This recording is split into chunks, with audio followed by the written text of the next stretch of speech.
भोजन करे ला बैस गेलो एकदम से एकदम शानदार मछली।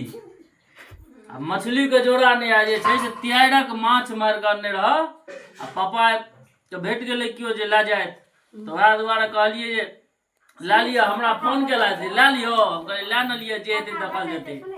ई मौसम में एखन जे भेट जेतै माछ वर्षा में तो की भेट ओइ से बढ़िया हेतै। ओही दुआरे जे छै देखै छियै एकदम से माछ ललो हां 3टा के हिसाब भेल आधा किलो माछ रहे ओकरा ल वह आधा किलो से काज चलबऽ पड़त आ रोटी आ भात दलिए हां आ घिचै छी